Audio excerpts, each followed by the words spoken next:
Okay. Well, hello there. We go by Mullage, which means two forces engaged to create a musical collage. For the people who don't know us, we actually, graced the world with our presence back in 2009. We actually had a record out called Trickin', and it did very well.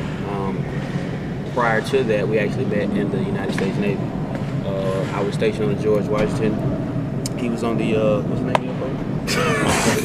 He's so lame, bro. He know the name of my boat. It was the home wrecker ship. It was the USS Harry S. Truman. Yeah. Okay. But he was, flipping omelets or whatever. You know what I'm saying? Bruh. He was working on the solo project at the time with Final Destination Records. We was actually introduced to each other by a mutual friend, Jordy J. Cool Lambert. Rest in peace. I was on like 10 out of the 20 tracks. He might have been on 10 I tell people I'm that good, but I really am. Okay. If you go back to the, if you go back, now I'm just playing. But look, people would tell us, we actually need to form a group. We were actually doing solo things at the time,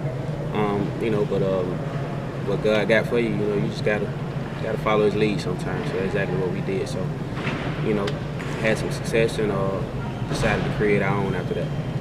Okay. So there was a hiatus. Mm-hmm. I won't say it was a little longer than a brief hiatus. Right. Can you talk about what was happening during that time? Did y'all break up? Did y'all have some conflict with the labels or just within your group itself? What was happening?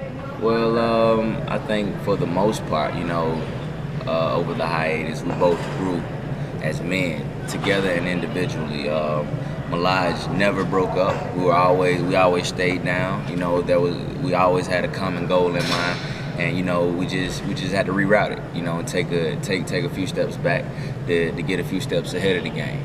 And on our on our time off, I acquired my bachelor's in audio production, and B-Town started his personal fitness training business, and he's also currently in school now.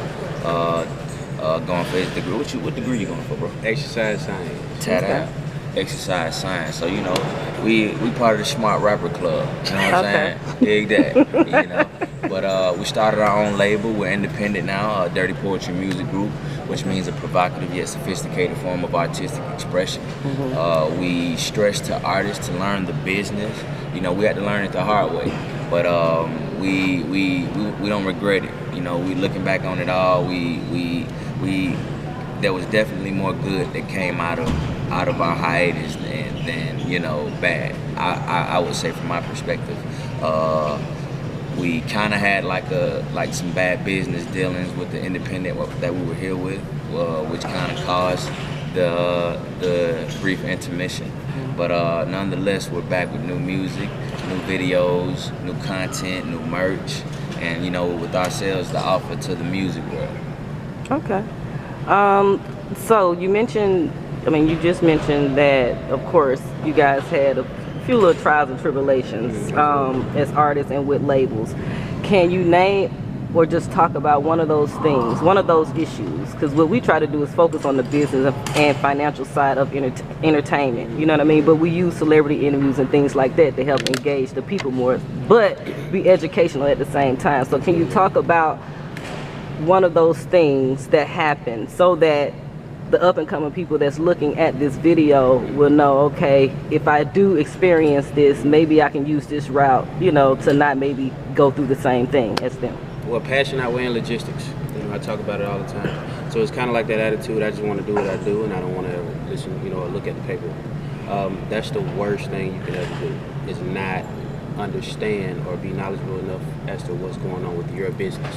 Yes, you have a manager, yes, but these people working for you. So you need to understand that.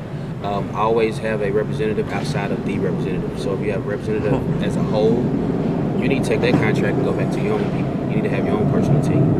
That does not mean that you're doing side business or, you're protecting yourself. And if anybody has a problem with you protecting yourself, then you need to reevaluate the situation that you're in. That's honestly the basis of it. Paperwork, man.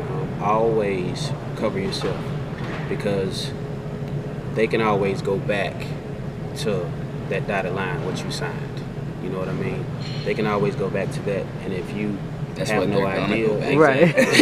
exactly. And if you have no idea what you signed, then you have no argument. You have you can't say anything. You know, well, I thought, man, such and such. Look here, court of law does not want to hear any of that. Okay, so protect yourself. Okay. Protect yourself. Do you have anything you want to add to it? What I would say is, you know, like he said, protect yourself and learn the business, most importantly. You know, we as artists sometimes can, you know, like he says, passion outweighs logistics. And it just, you know, it doesn't make sense to put all of your energy into all of your bars and none into your business. You know, like your brand is everything. Protect your brand. You know, a lot of artists, you know, they really don't get the concept of branding. But when you have a company and when you have you see what's going on.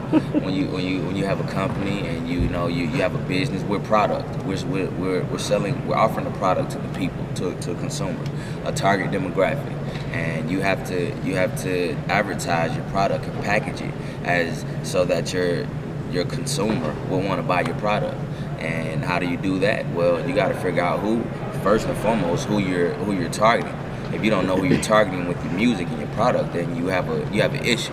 You know, so really look at the business end of things. Like the target demographic you may be targeting may not buy records, so it may not behoove you to try and sell records to these people. Maybe you should try a single push with videos. It just it's so much. It's You so have to many. figure that out. Yeah, it's so many logistics, man. You got to be able to cover a broad spectrum of things. You know, we go all day talking about what you need to do.